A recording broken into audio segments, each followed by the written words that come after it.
शिवाय गुरवे नमः। शिवाय गुरवे नमः।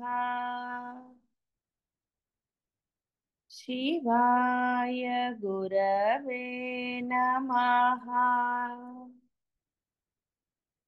शिवाय गुरवे नमः। शिवाय गुरवे नमः।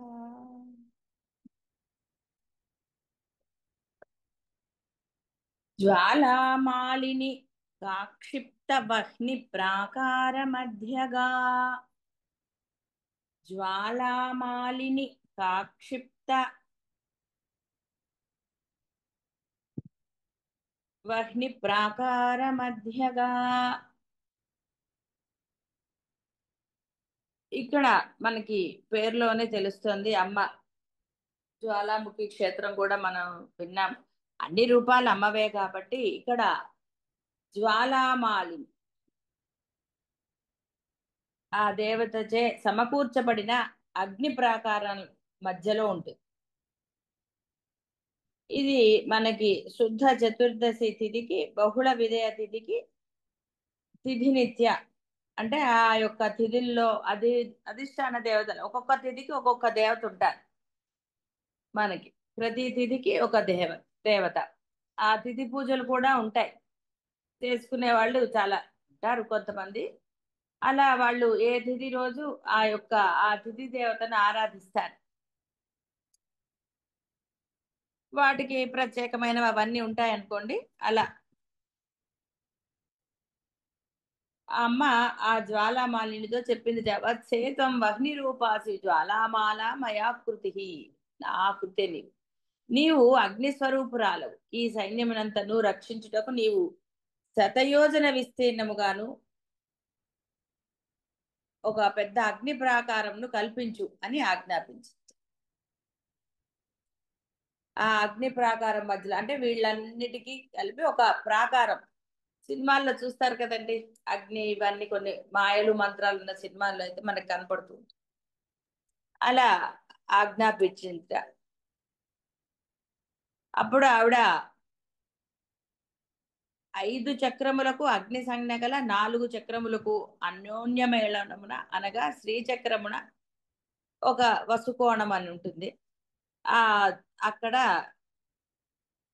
ఆవిడ వహ్ని ప్రాకారాన్ని నిర్మించింది. దాని మధ్యలోనే ఈ బిందు రూపం అంటే అమ్ముంది అని అర్థం. సంధ్యారూపమున సాక్షి మాత్రముగా ఉండు చిదానంద రూపిణియకు మహాకాళ స్వరూపిణి.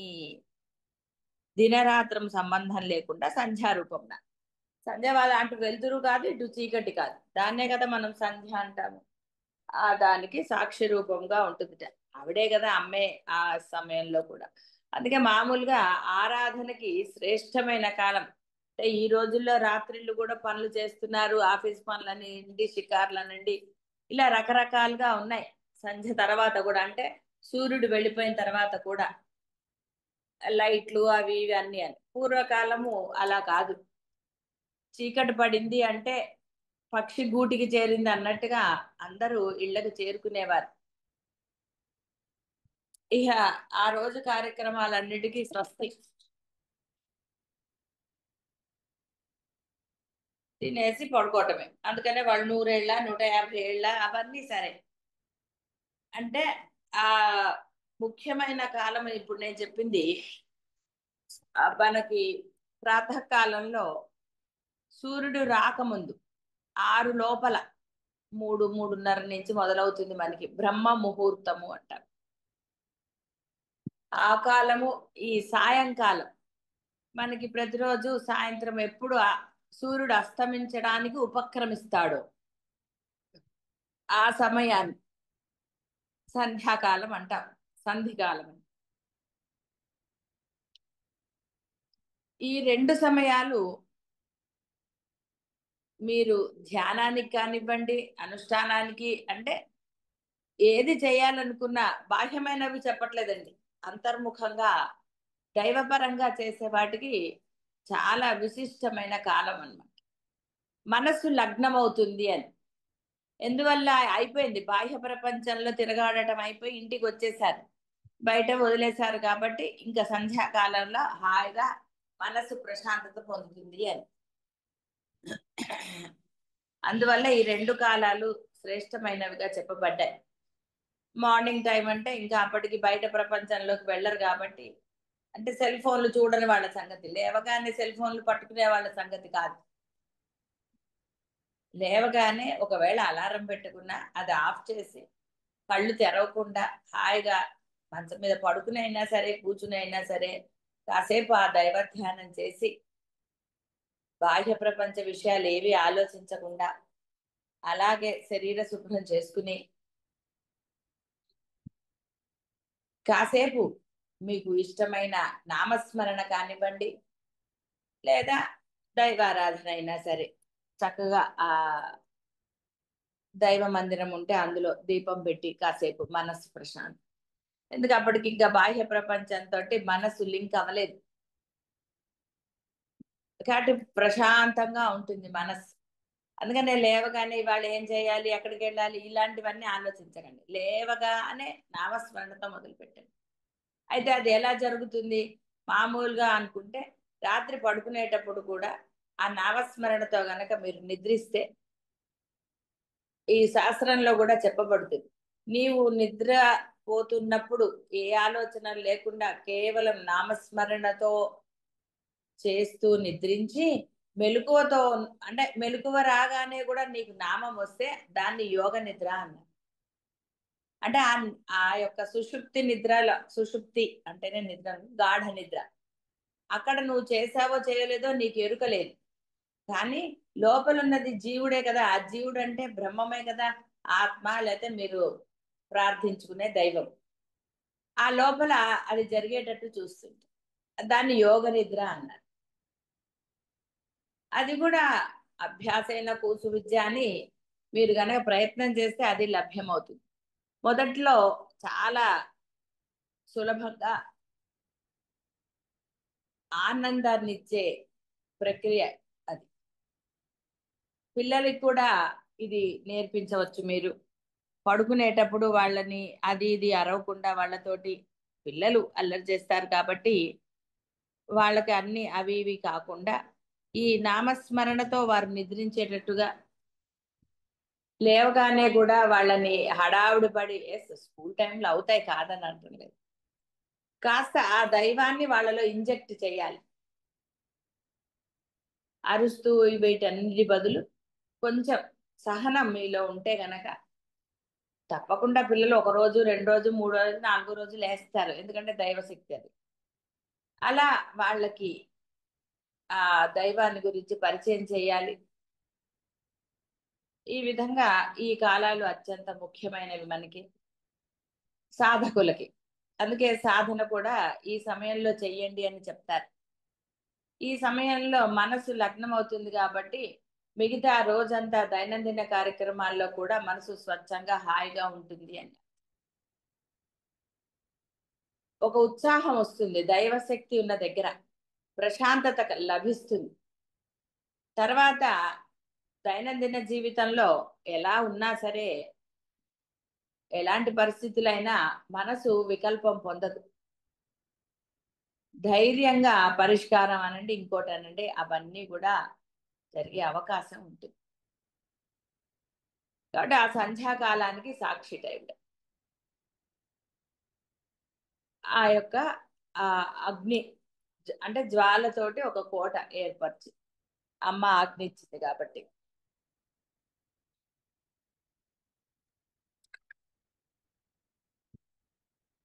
అగ్ని స్వరూపం, అన్ని స్వరూపాలు ఆవిడదే, అన్ని ఆవిడ యొక్క సైన్యమే.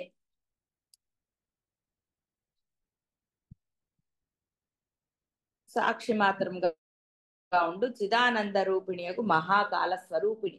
కాలమే కదండి అన్నిటికీ, ఆ కాలం జరిగిపోతుంది కాబట్టి కాలం అనేది ఎవరి కోసము దేనికోసము ఆగదు. మీ బాధలైనా ఆనందాలైనా ఏవైనా సరే కాలంలో కలిసిపోతాయి, కొన్ని జ్ఞాపకాలే మీలో ఉంటాయి.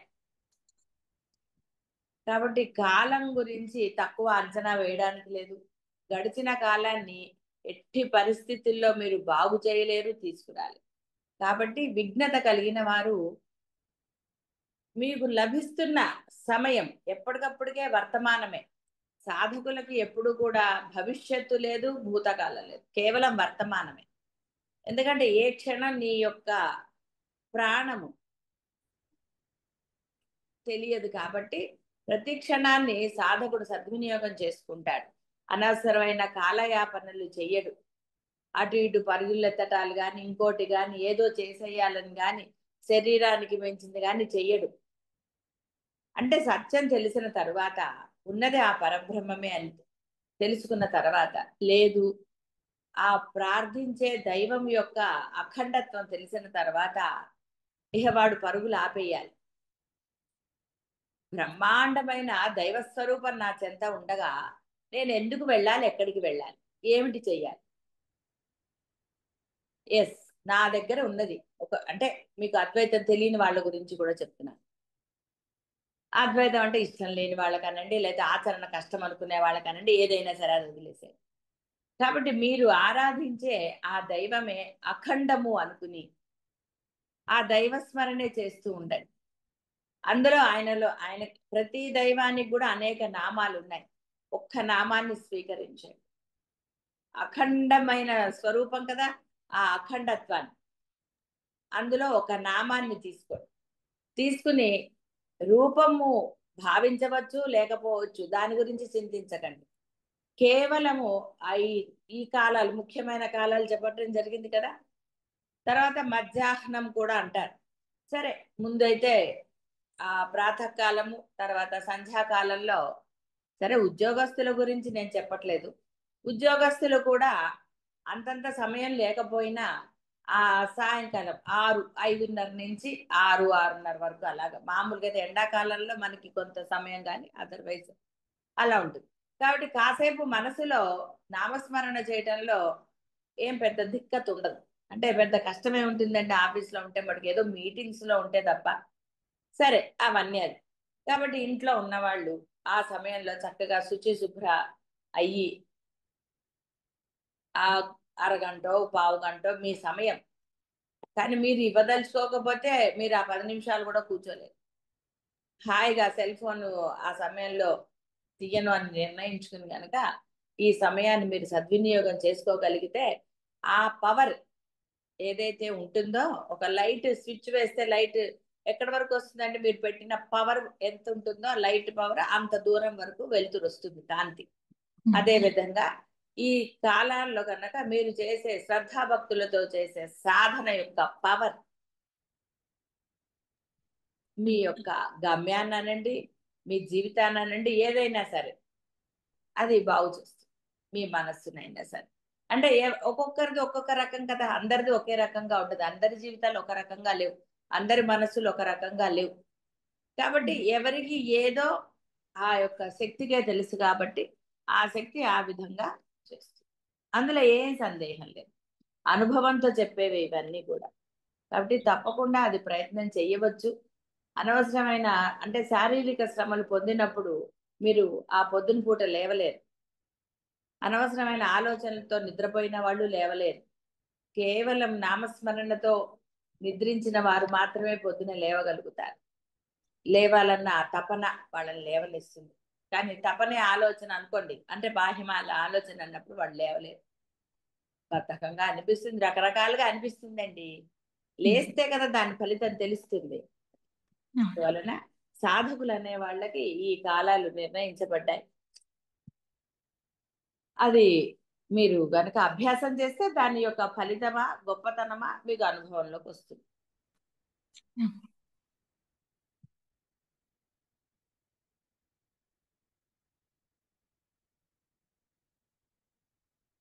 కాబట్టి ఇక్కడ ఆ అమ్మ ఒక్కొక్కటి చేసుకుంటూ ముందుకు వెళుతోంది. వాడిని సంహరించాలి కదా. కాబట్టి మీలో ఉన్న ఈ అసుర భావనలు కానివ్వండి, ఏవైనా అధర్మం అననివ్వండి, అన్ని రోగాలు కూడా అన్ని కూడా నశించాలి అంటే మరి ప్రయత్నం చేసి డాక్టర్ దగ్గరికి వెళ్ళాలి, మందులు కొనుక్కోవాలి, మింగాలి, ఎన్ని ఉన్నాయి, ఈ ఇదంతా జరగాలి. అదే విధంగా ఈ పరమాత్మ మీలో అవి నశించాలి అంటే ఇదొక హాయి. ఎక్కడికి పరుగులెత్తక్కర్లేదు, ఏది అక్కర్లేదు. వెళ్ళవలసి వస్తే డాక్టర్ దగ్గరికి ఆ శక్తి తీసుకువెళ్తుంది మిమ్మల్ని మంచి డాక్టర్ దగ్గరికి. అంటే అనవసరమైనవి కాకుండా ఈ కలికాలంలో దేన్ని నమ్మలేమనుకున్నాం కదా, అలా తీసుకు అంటే జ్వాలామాలిని కాక్షిప్త వహ్ని ప్రాకార మధ్యగా భండ సైన్య వధోద్యుక్త శక్తి విక్రమహర్షిత. భండ సైన్య వధోద్యుక్త శక్తి విక్రమహర్షిత. మహర్షిత అనకూడదు, విక్రమహర్షిత అనాలి. ఆ భండాసురుని సైన్యాన్ని వధించడానికి ఉద్యుక్తమై ఉన్న తన శక్తి సైన్యముల కుతూహల విక్రమ ఆ యొక్క ప్రతాపాలకి ఆ అమ్మ సంతోషిస్తుంది. అందరూ చాలా ఉత్సాహంగా ఉన్నారు. చెప్పారు కదా, గజ సైన్యము, అశ్వ సైన్యము, ఇవన్నీ కూడా వరాహ సైన్యము, ఇప్పుడు ఈ జ్వాలామాళిని, ఇవన్నీ కూడా ఆవిడ ఉత్సాహం చూస్తుంది. అంతే కదండి, ఇంట్లో వాళ్ళు ఉత్సాహం చూస్తే యజమానికో లేకపోతే ఓ ఫంక్షన్ మీరు పిలిచారండి మీ చుట్టాలందరినీ, వాళ్ళందరూ సంతోషంగా వస్తే మీకు కూడా సంతోషం. అంతేగాని వాళ్ళు ఏదన్నా వేరేగా వచ్చారనుకోండి, మీకు సంతోషం కలుగుతుందా? ఇదేమిటప్పుడు వీళ్ళ. అలాగే అమ్మకి తన ఆ భండాసురుని సంహరించడానికి రెడీగా ఉన్న తన సైన్యంలో ఉత్సాహాన్ని అన్ని చూసి జయ జయ ఇప్పుడు జయ జయ ధ్వానాలు చేస్తూ ఉంటారు కదండి సినిమాల్లో, అన్ని మీకు తెలిసినవే, బాగా చూసారా? అలా అర్చుకుంటూ వెళ్తారు కదా యుద్ధం ముందర, రాజుగారు గెలవాలి అలా అన్నట్టుగా జయ హో జయ హో అలా అన్న ఉత్సాహంగా అంటున్నారు వాళ్ళు. నీరసంగా భయంగా అంటలేదు, అమ్మో మేము చనిపోతామేమో అన్న భయం వాళ్ళలో లేదు. కాబట్టి వాళ్ళు ఉత్సాహంగా వెళ్తే అవన్నీ చూసి ఆవిడ ఆనందించింది. ఆహా, సైన్యం ఎంత చక్కగా ఉంది అలా. మీకు కూడా ఆ పొద్దున లేచి ఇప్పుడు లేస్తున్నారు కదండి, స్నానం చేస్తే ఎంత హుషారుగా ఉంది. అంటే అన్ని అవయవాలు ఇంద్రియాలు ఉత్సాహంగా ఉంటాయి. సరే బద్ధకంగా స్నానం చేసిన ఆవిడకి నిద్ర వస్తుంది అనుకోండి, ఇది ఎందుకంటే భగవంతుడిది ప్రశాంతంగా ఉంటుంది కాబట్టి నిద్ర వస్తుంది. కానీ నిజంగా ఉత్సాహభరితమైనవి కనుక, అంటే మీరు ఉత్సాహంగా అంటే శ్రద్ధగా ఇంట్రెస్టింగ్ గా వింటున్నారు అనుకోండి, అప్పుడు నిద్ర రాదండి, ఇంకా ఉత్సాహంగా అనిపిస్తుంది, ఉత్తేజమవుతాయి మీ నరాలలో. అందుకనే పొద్దున పూట ఆ బద్ధకంగా ఉండకుండా ఉండడానికి చన్నీళ్ళు స్నానం చేయాలి. సాయంత్రానికి అలసిపోతారు, రిలాక్స్ అవ్వడానికి ఆ గోరువెచ్చని నీళ్ళు. ఏదో చెప్తూ ఉంటారు అనుకోండి, ఎవరి వీలు వాళ్ళు. మొత్తానికి ఏమిటి అంటే పరమాత్మ గురించి చెప్తున్నప్పుడు నిద్రపోకూడదు అనేది అసలైంది. చాలా నిద్రపోయామండి కదా, నిద్రపోయి లేచిన వాళ్ళు అబ్బా ఎంత బాగా ఉందండి అంటారు. నిద్రపోయారు అర్థం వాళ్ళది, అర్థం చేసుకోవాలి. కాబట్టి ఇక్కడ ఆ సంతోషించింది. ఆవిడ దగ్గర 64 కోట్ల శక్తి సైన్యాలు ఉన్నాయట చూడండి, అమ్మ దగ్గర ఆ భండాసురుని వధించడానికి. అంటే ఇక్కడ మీరు అర్థం చేసుకోవచ్చు, 64 కోట్లు అంటే మీ దగ్గర ఏం తక్కువ ఉన్నాయండి అసురులు? పెడితే 24 కోట్లు దాటుతుందేమో. మీ కోరికలు అనండి, అతి ఉత్సాహం అనండి, ఏవో ఒకటి తెలుసు కదా మీవేమిటో. మరి వాటిని సంహరించాలంటే అమ్మ దగ్గర అంత సైన్యం ఉండాల్సిందే. అందుకని అమ్మని పిలిస్తే చాలు, ఆవిడ సైన్యం వేసుకొచ్చి మొత్తం నశింపజేస్తుంది. ఒక్కొక్కటి మీరు ఒక్కొక్కళ్ళని సంహరించుకుంటూ ఎక్కడికి వెళ్తారండి, ఈ లోపల మీ పని అయిపోతుంది. బాహ్యంలో కూడా చెప్పేది అదే, కోపాన్ని జయిస్తాను, అది జయిస్తాను, ఇది జయిస్తాను అనుకుంటూ ఉన్నారనుకోండి, ఎప్పటికైతే అండి అవన్నీ అవన్నీ ఈ లోపల మీ జీవితం ఉంటుంది. ఆ కాలం కాలం ఎందుకు ఉంటుందండి, ఈ లోపల కాలం కాస్త ఉష్కాకి అవుతుంది. అందుకని ఒకటేసారి అమ్మని పట్టుకున్నా అనుకోండి, ఆవిడే కాబట్టి కాలస్వరూపిణి ఆవిడే, సాక్షి ఆవిడే. మన కాలాన్ని పెంచాలన్న శక్తి అయినా ఆవిడ దగ్గరే ఉంది. ఒట్టిగా మన యొక్క కాలం పెరగదు, ఆయుష్ కాలం అంటే నేను చెప్పేది. కాబట్టి దాన్ని పెంచాలన్నా తగ్గించాలన్నా ఏదైనా సరే ఆవిడ చేతుల్లో ఉంది. కాబట్టి కాలస్వరూపిణి ఆవిడ. కాబట్టి కాలం ఎప్పుడు ఆగదు, దాని మానాన వెళ్ళిపోతుంది. ఆ కాలాన్ని నువ్వు సద్వినియోగం చేసుకోవాలి. చేసుకుంటే అయితే ఇక్కడ ఇదంతా నేను బాహ్యంలో అయినా సరే కాల సద్వినియోగం, చదువుకునే టైంలో చదువుకోకపోతే ఏమవుతుందో తెలుసు. కాబట్టి బాహ్య గురించి పెద్ద చెప్పవలసిన ఆవశ్యకత లేదు, అందరికీ అనుభవాలే. కానీ ఈ అద్వైత పరంగా దైవ పరంగా గనక మీరు కాలాన్ని సద్వినియోగం చేసుకోకపోతే తర్వాత చాలా కష్టాలు. కష్టాలంటే ఇంకా మనస్సు లగ్నం అవ్వదండి, అందులో ఉండదు. ఎందుకంటే ఇంకా ఏదో విషయాలలోనే ఉంటుంది, అనవసరమైన విషయాల్లో కల్పించుకుంటూ ఉంటారు. ఆ పిల్లల జీవితాల నుండి ఇంకోళ్ళ జీవితాల నుండి పక్క వాళ్ళది వెనక వాళ్ళది ఇదే గోల ఉంటుంది. ఎందుకంటే వాడి మనసు ఇప్పటివరకు కాలే. కాబట్టి అప్పుడైనా ప్రయత్నం చేసి అంటే కొంతమందికి సాధ్యమవుతుంది. అందరికీ అది సాధ్యమవుతుందని చెప్పడానికి తెలిసిన వారి సంగతి చెప్పకూడదు. కాబట్టి అందరి గురించి చెప్పుకునే ఉపయోగం.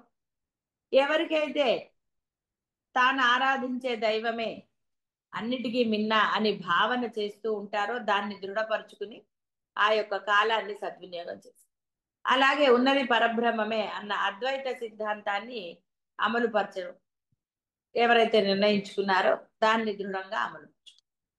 ఎందుకంటే కాలం ఆగదు, వాళ్ళ కోసం ఆగదు, వీళ్ళ కోసం ఆగదు. ఏమిటి మన ఉద్యోగాలు, కొంతమంది అంటారు కదా ఇప్పుడే కంగారు ఏమిటి, చూద్దాంలే 60 ఏళ్ళు వచ్చాక. ఏమిటి చూసేది 60 ఏళ్ళు వచ్చాక? 60 ఏళ్ళు వచ్చేవరకు నువ్వు ఉంటామని గ్యారంటీ ఉందా? సరిపోని ఉన్నావు.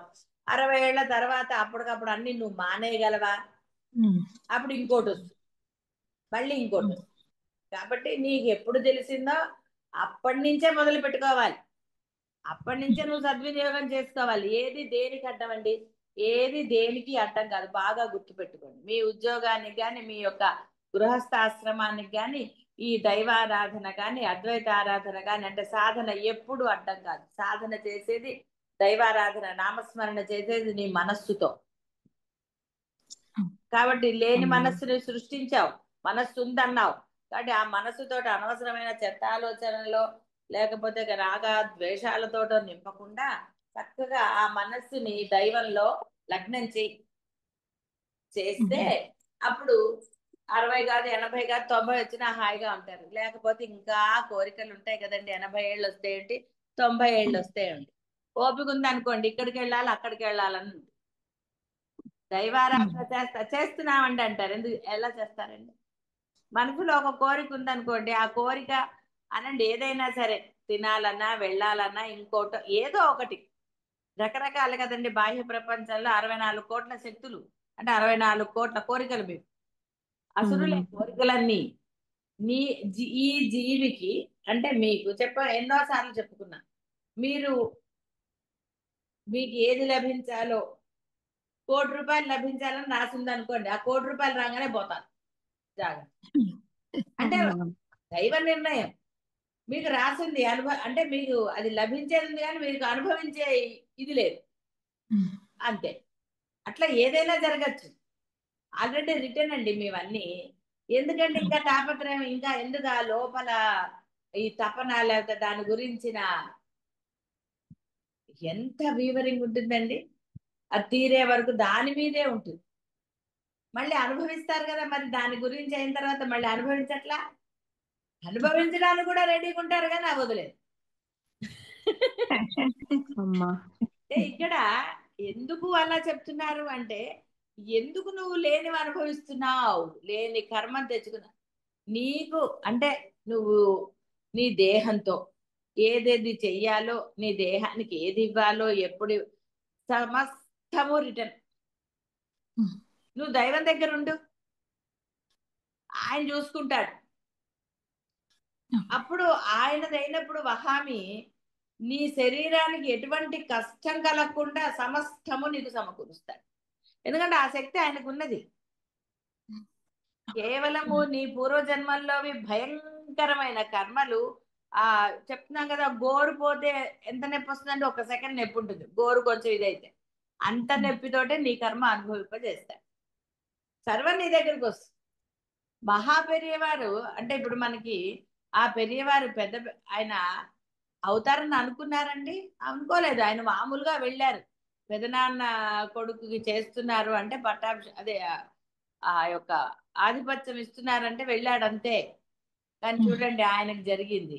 అంటే నీ చేత ఏది నీకు జరగాలో, నీకు లభించాలో అది నీ ప్రమేయం లేకుండానే నీకు లభిస్తుంది. ఏమి దిగులక్కర్లేదండి. మీరు అనుకుని ఎన్నోసార్లు చెప్పలేదు, మీరు అనుకుని పెరిగారా? మీరు అనుకుంటే మీ జుట్టు పెరిగిందా? మీరు ఎన్ని నూనెలు రాసినా పెరిగేదైతేనే పెరుగుతుంది. ఏదైనా అంతేనండి. అది మన తృప్తి అంతే. ఇలాగా అలాగా అలాగా అని మనం అనుకుంటాం. కానీ నీకు అయితే నచ్చు మీరు ప్రయత్నంతో లభించింది. కానీ ఆ ప్రయత్నంలో నీకు ఎంత దుఃఖం కలిగింది, ఎంత శారీరక శ్రమ కలిగింది నువ్వు గుర్తించావు. నువ్వు అది లభించిన తర్వాత కూడా లభించిందన్న ఆనందం ఒక్క సెకను, దాని ప్రయత్నం గంటలు చెప్తావు నువ్వు. చూసారా? అదే అమ్మా ప్రయత్నంగా అంటే పరమాత్మ అనుగ్రహం వల్ల లభించింది అయితే అక్కడ కష్టం చెప్పడానికి ఏముందండి? ఉండదు. ఏమీ లేదు కదా. లేదమ్మా. కాబట్టి కాలాన్ని సద్వినియోగం చేసుకోండి. మీకు పరమాత్మ తెలియబడ్డాడు. అది అద్వైతమా, మీరు ఆరాధించే దైవమా, ఏదైనా పర్వాలేదు. కనపడే గురువైనా సరే, ఏదైనా సరే, ఏమీ ఢోకాలేదు. మీరు ఎక్కడో అక్కడ మనసుని లగ్నం చేసుకోండి. ముగ్గురు దగ్గర కుదరదండి. ఎందుకంటే 3 విభాగాలు చేసేస్తే ఏ విభాగం ఏదండి పాపం. ఈ ఇళ్లలో ఇంతకుముందు పెద్ద హాలు అలా ఉందనుకోండి, గొడవ లేదు, ఏదో ఒక రూమ్ ఉండేది. ఇప్పుడు ఎవరి గది వాళ్ళది. అవతల వాళ్ళకి టెన్షన్ కదండి, ఈ గదుల్లో ఏమవుతావు, ఏమిటి చేస్తున్నాడు, వాడు పడుకున్నాడా, చదువుకుంటున్నాడా, ఎంత గోలండి. అందుకని దేవుడికి కూడా ఒక గది వచ్చేసింది. ఆయన నా గదిలో పెట్టి తలుపేసేస్తారు, బయటికి రాకని. దేవుడి గది తలుపులు వేయకూడదండి, తీసే ఉంచాలి. ఆయన చూడొద్దండి పనులన్నీ, దేవుడి గది తలుపేసేస్తారు. సరే, కాబట్టి ఇక్కడ ఆ యొక్క సైన్యం యొక్క ఉత్సాహాన్ని చూసి ఆవిడికి ఆనందం కలిగిందిట. 64 కోట్ల శక్తి సైన్యాలు ఆవిడ దగ్గర. ద్వైత వృత్తులను చూసారు, ఇక్కడ వచ్చే ద్వైత వృత్తులను అంటే ఈ బాహ్యమైనది, ద్వైతము అంటే 2, వృత్తులు అంటే మీ యొక్క ఈ కోరికలు ఇవన్నీ కూడా అహంకార ప్రవృత్తులను అణచేయడానికి, అణపనించు అనే ఇవన్నీ కాస్త గ్రాంధికమైన భాష ఇది, అందుకని నేను అది కొంచెం మార్చి చెప్పవలసి వస్తుంది. అణచడానికి అద్వైత వృత్తుల స్థైర్యమునకు సంతసించింది. మరి వాళ్ళకి భయం లేకుండా వచ్చారు కదా, చనిపోయినా పర్వాలేదు గెలిచి తీరాలన్నారు. దాన్ని మీకు అన్వయించుకోవాలి. అంటే ఈ ద్వైత ప్రవృత్తులు రాక్షసులే కదండి, ద్వైతం అంటే రాక్షసత్వం కాదా? ప్రయత్నాలు చేయటం అన్ని కూడా రాక్షసత్వమే. హాయిగా ఉండండి, మీ మీ యొక్క ధర్మాలు మీరు చేస్తూ వెళ్ళిపోండి, అంతే. కాబట్టి అహంకార ప్రవృత్తులను అణచడానికి అద్వైత వృత్తుల ధైర్యంగా ఉండాలి కదండి. సాధన చేయడానికి కశ్చిత్ ధీరహ అన్నాడు ఆయన. కృష్ణుడు చెప్పిందే కశ్చిత్ ధీరహ. నీలో ధీరత్వం లేదు, సాధన ఏం చేస్తావండి? ఎక్కడ చేస్తాను సాధన? వీడేమనుకుంటాడు, వాడేమనుకుంటాడు అని ముందు ఎగ్గొట్టేదే సాధన. ఫంక్షన్లు ఫస్ట్ ఎగ్గొట్టేది పూజే కదండి. ఏదైనా ఫస్ట్ ఏది ఎగ్గొడతారండి? పరమాత్మని ఎగ్గొడతారు. ఎక్కడికి వెళ్తాడు లేదు అని తలిపేసేసారు కదా ఇంట్లో. పూర్వకాలం గుళ్ళల్లో కూడా తలుపులు వేసేవాళ్ళు కాదు. అరుణాచలంలో ఆయన వచ్చినప్పుడు తలుపులన్నీ తీసే ఉన్నాయి, అలా వెళ్ళిపోయాడు ఆయన. ఇప్పుడు నగలు నాణ్యాలని అవని ఇవన్నీ ఇన్ని వచ్చి తలుపులు బిడాయిస్తున్నాయి. ఏమీ లేకుండా హాయిగా ఉండేది. ఒక ఊరిలో ఒక దేవాలయం, ఇంకోటి హాయిగా భక్తులు ఎప్పుడైనా వెళ్ళొచ్చు. అన్ని మీరు కథల్లో చదువుకున్నప్పుడు అక్కడికి వెళ్ళాడు భక్తుడు, అక్కడ పడుకున్నాడు, ఒక దొంగ, ఇవన్నీ చదువుకోలేదండి. అక్కడ ఎక్కడన్నా తలుపులు వేసున్నాయని ఉన్నారా? తర్వాత కాలంలో తలుపులు వేయటం ఇవన్నీ వచ్చాయి.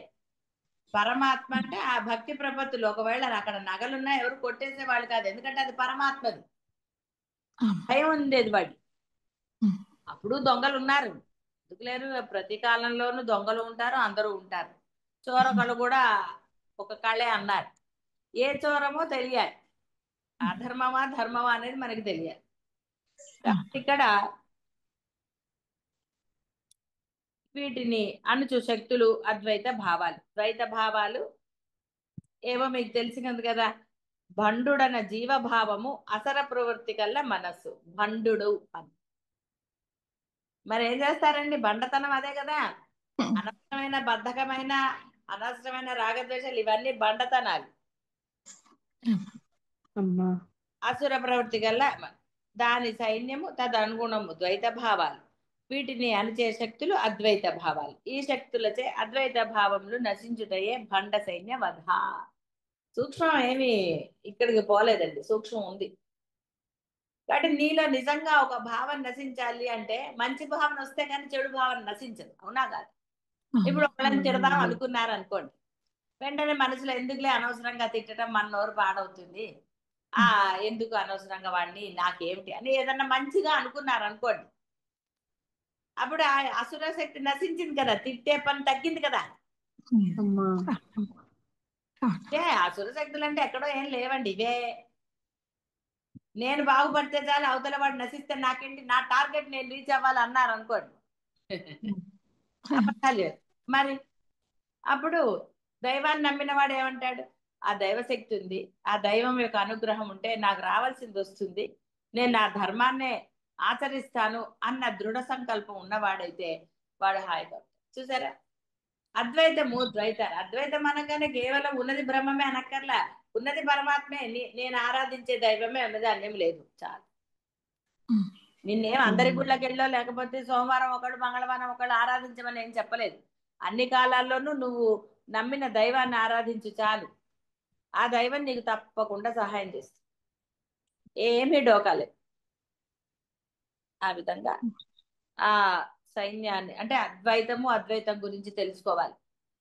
కానీ మీ ధర్మం మీరు చేయండి, ఉద్యోగ ధర్మమైనా ఇంట్లో ధర్మమైనా ఏ ధర్మమైనా మీ ధర్మాన్ని మీరు ఆచరించండి.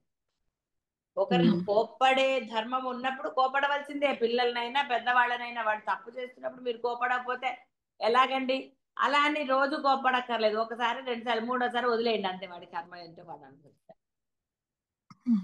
ఇలా ఎందుకంటే గృహస్థాశ్రమంలో అనండి ఈ బాహ్య ప్రపంచం చాలా భయంకరంగా అనిపిస్తూ ఉంటుంది, ఏమిటి చెయ్యాలి, వాట్ నెక్స్ట్. కాబట్టి ఆ వాట్ నెక్స్ట్ గురించి ఆలోచించి చేసేదేం లేదు. కాబట్టి అవన్నీ అసురమే. వాట్ నెక్స్ట్ అనేది కూడా అసుర భావన. ఏం చేయాలి, ఏం చేయాలి, తలనొప్పి కదండి, తలనొప్పి ఏమన్నా మంచిదండి?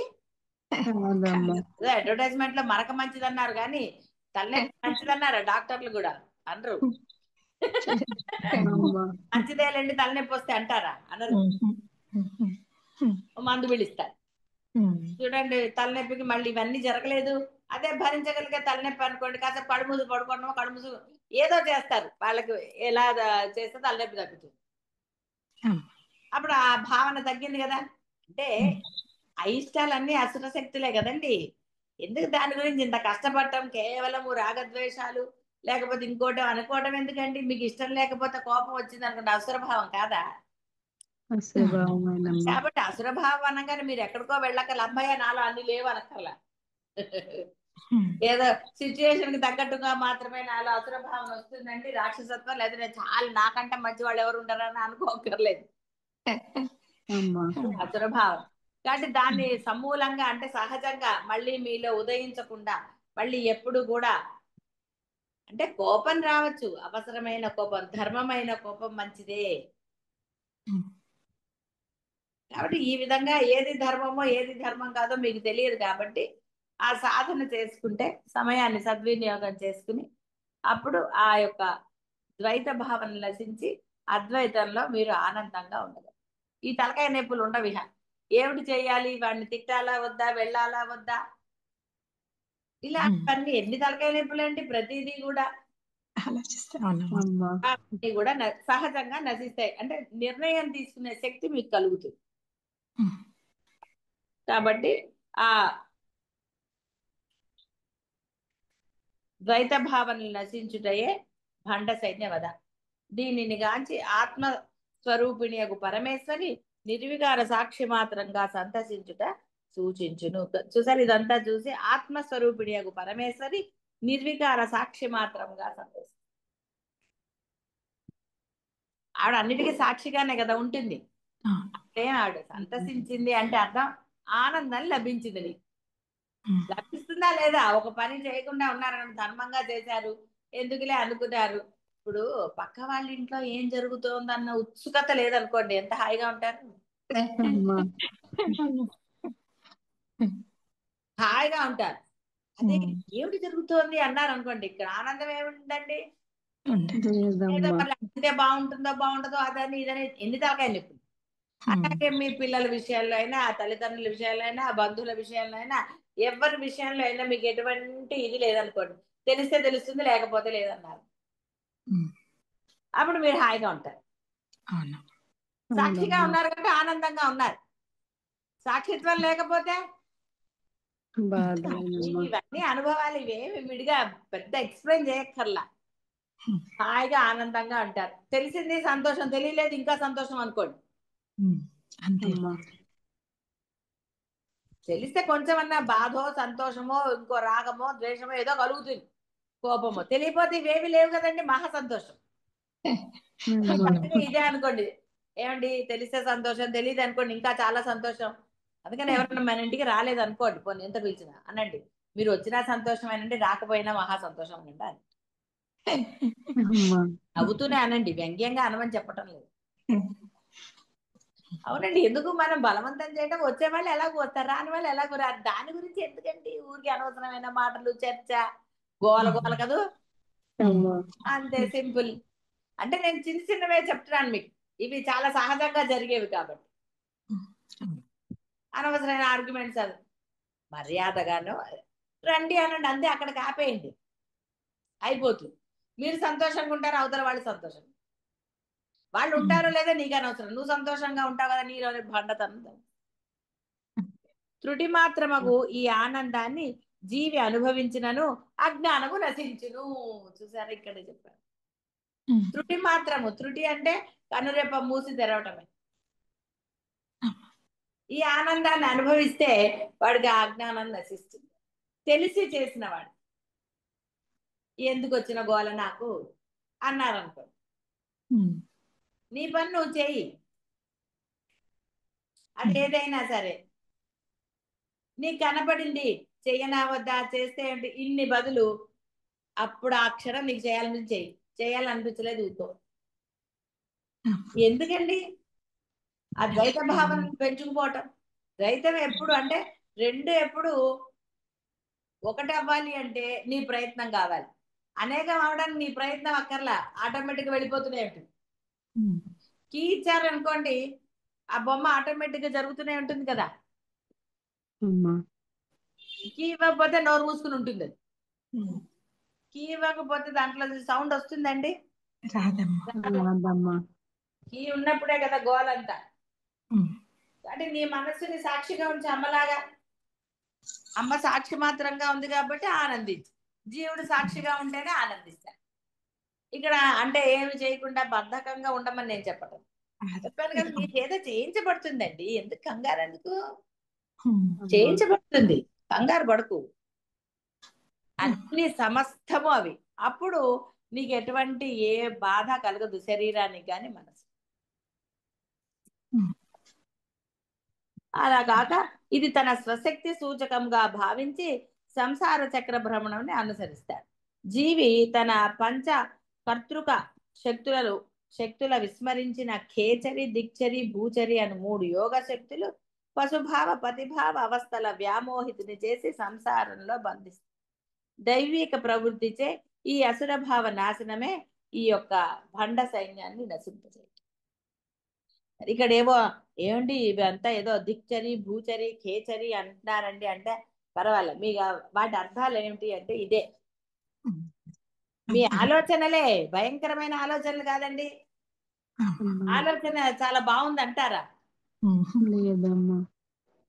కానీ ఎవరిని వాళ్ళు అందుకే వివేక విచక్షణాలతో అన్నారు. కానీ ఏది వివేకము, ఏది విచక్షణ? ఒక్కొక్కసారి అధర్మము చాలా గొప్పదిగా అనిపిస్తుంది, అలా రకరకాలుగా ఉంటుంది. ఎందుకు వచ్చిన తలకాయ నొప్పి? అందుకని ఇక్కడ దైవిక ప్రవృత్తి చే, సాధన చే వీటన్నిటినీ హాయిగా నశింపచేసుకోవచ్చు, గొడవ లేదు. అంటే సాధన, సాధన అంటే ఏంటండి, పొద్దుగూకులు దేవుడు గదిలోనే కూర్చుని పూజ చేయమన కాదు. ఒక నామాన్ని తీసుకోండి, మీకు నచ్చిన దైవ నామాన్ని తీసుకుని ప్రయత్నపూర్వకంగా, మొండితనం ఉంటుంది చూసారా కొంతమందికి, మొండిగా అదే పని, వద్దు అన్న పని మొండిగా చేస్తారు. కొంతమంది పిల్లలు కావచ్చు, పెద్దవాళ్ళు కూడా, ఇందులో ఏమి ఎక్సెప్షన్ లేదు. మీకు అందరికీ తెలిసిందే, మీరు మొండితనంగా చేసి ఉంటే కనుక మీకు బాగా ఇంకా తెలుసు. ఆ వాటిలో మొండితనం ఎందుకు చేయొద్దు, నేను నేను చేసి తీరుతాను అంటారు.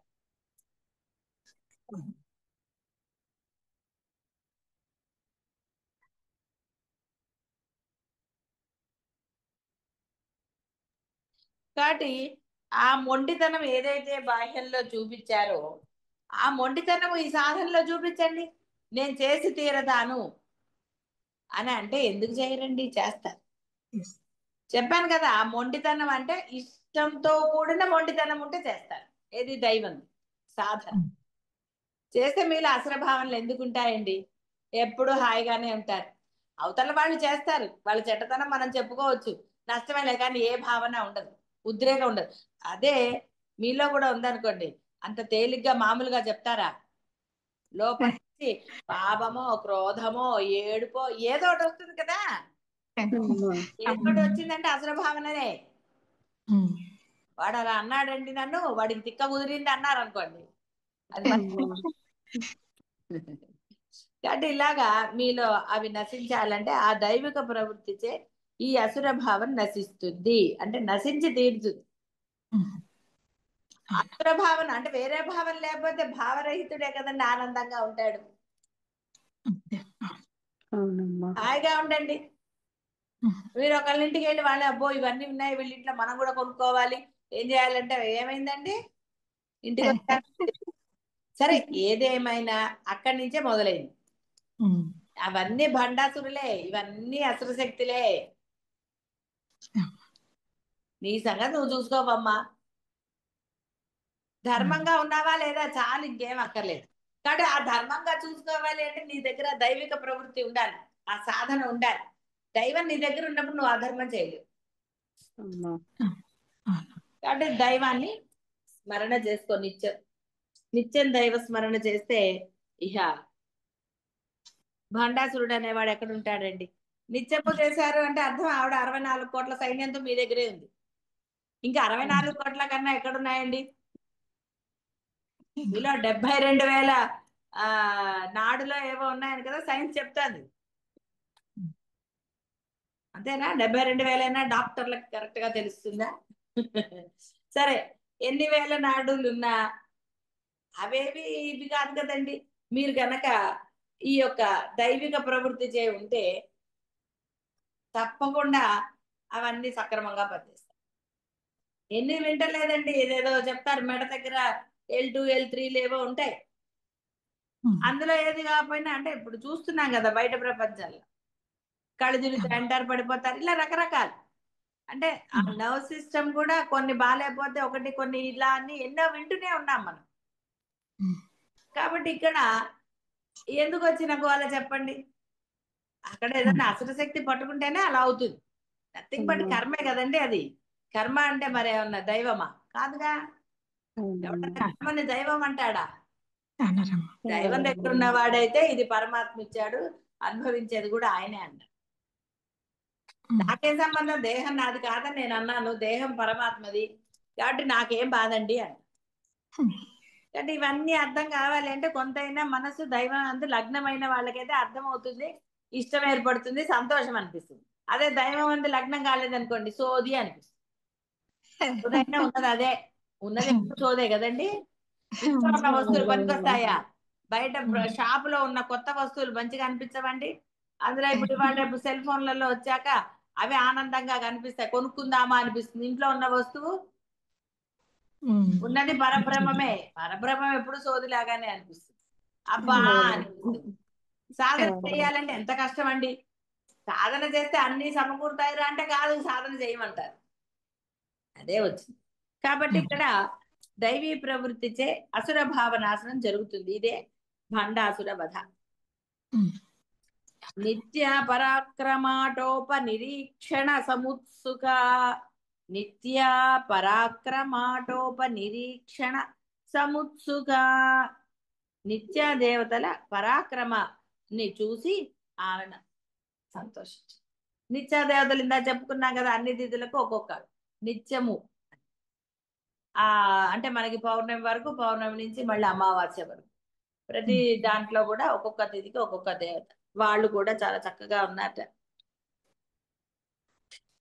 16 మంది తిథి దేవతలు: కామేశ్వరి, భగమాలిని, నిత్య క్లిన్న, భేరుండ, వహ్నివాసిని, మహావజ్రేశ్వరి, శివదూతి, త్వరిత, కులసుందరి, నిత్య, నీల పతాక,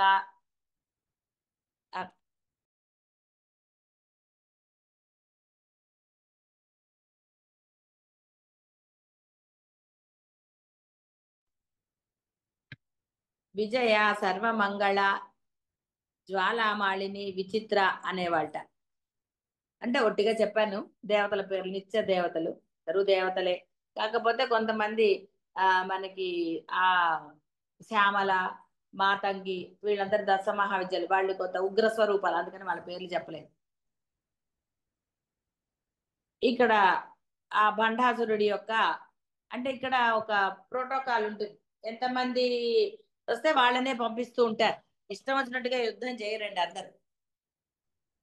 ఒక పద్ధతి ప్రకారం యుద్ధం చేస్తారు.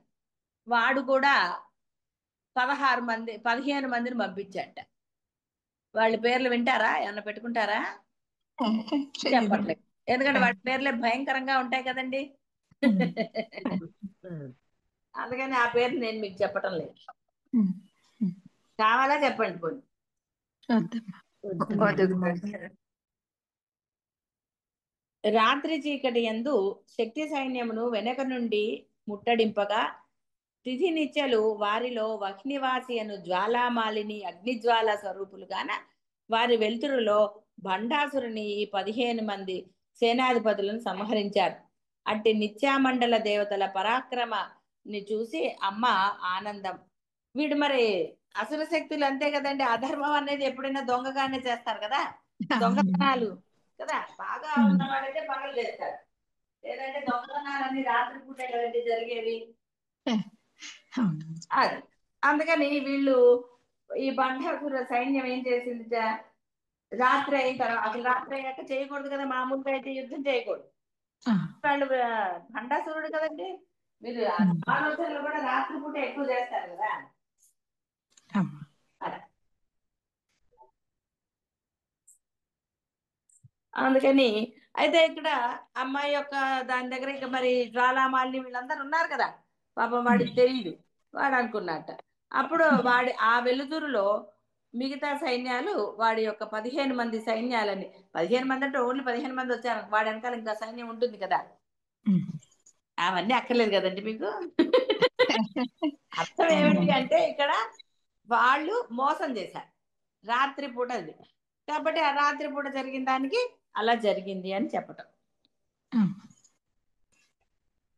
సో వాళ్ళందరినీ దైత్య భావము, అంటే ఆ దైత్యం అనేది అసుర భావం, దాన్ని ఈ యొక్క దైవీ ప్రవృత్తి అంటే మా దైవ శక్తి దైవనామం చేసినప్పుడు అవి నశించాయి అని.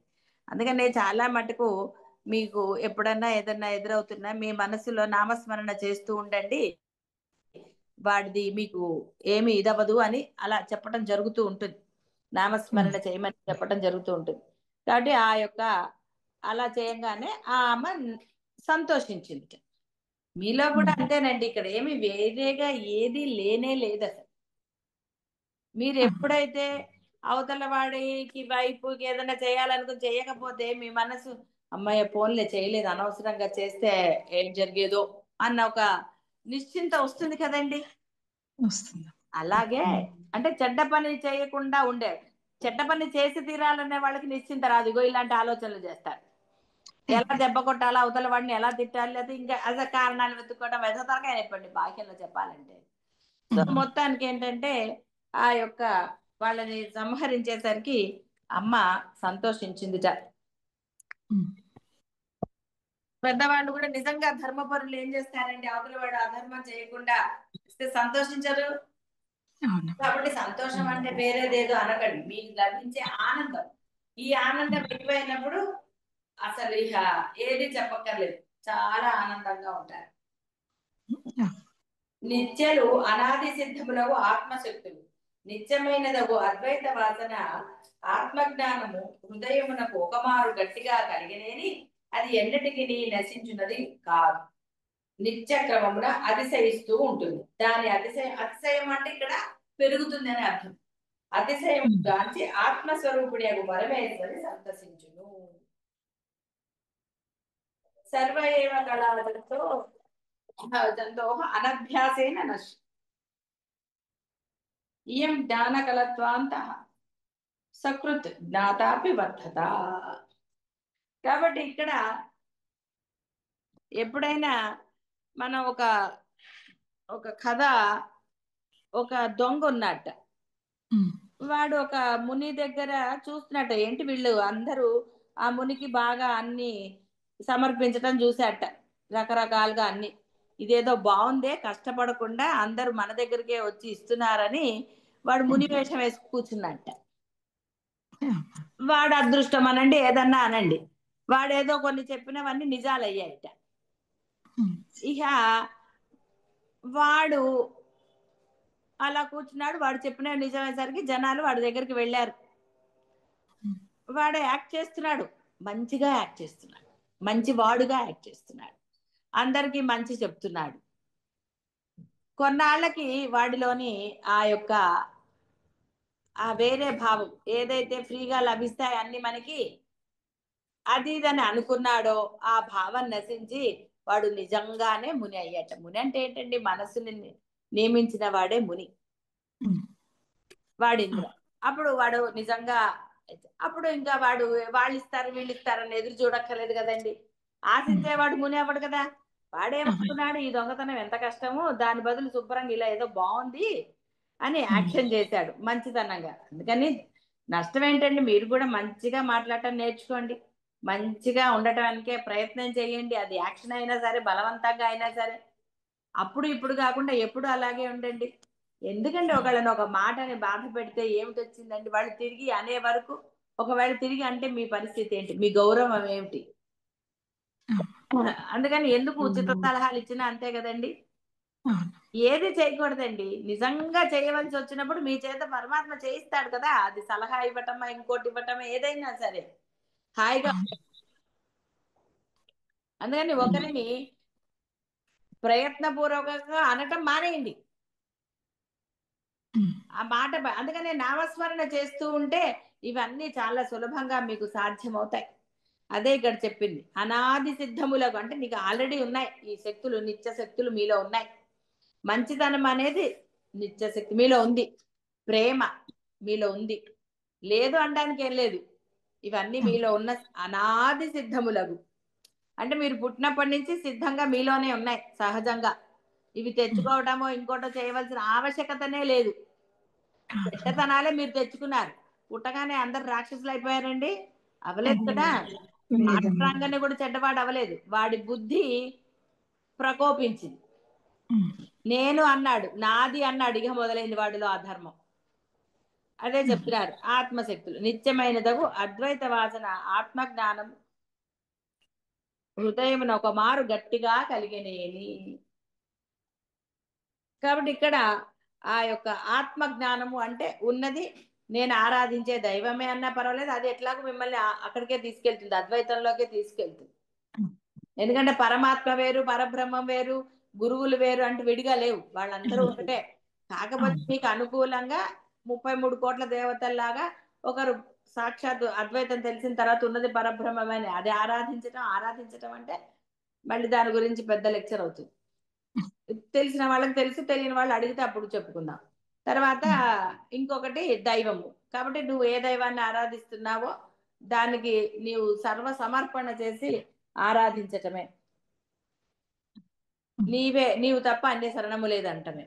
అలాగే ఒకవేళ మీకు సద్గురువు లభిస్తే ఎప్పుడన్నా ఆ సద్గురువుని మీరే స్వామి అంతా మీ ఆశీస్సులే అనండి, ఏదన్నా అనండి, మీ ఆజ్ఞ ప్రకారమే నేను ఆచరిస్తాను అన్నారనుకోండి, మనసా వాచా కర్మణ, అక్కడ మళ్ళీ మీ మనస్సులో మీ బుద్ధిలో అవి అక్కడ ప్రవర్తించరాదు లేస మాత్రంగా కూడా. అదేం పెద్ద కష్టమైంది కాదండి. ఎలా ఉంటుందండి అని కాదు, నువ్వు ఉంటే కదా, ఉంటే అదేం పెద్ద అసాధ్యమైనది ఏమీ కాదు. సో ఈ విధంగా గనక ప్రతిదీ వింటే కష్టమని, మంచి ఎప్పుడు కష్టమని అనిపిస్తుందండి. ఫస్ట్ ర్యాంక్ రావాలంటే కష్టపడద్దండి, చదవాలి కదా. కానీ అదే వాడు శ్రద్ధగా టీచర్ చెప్పినప్పుడే విన్నాడు అనుకోండి, వాడు పెద్ద కష్టపడక్కర్లే.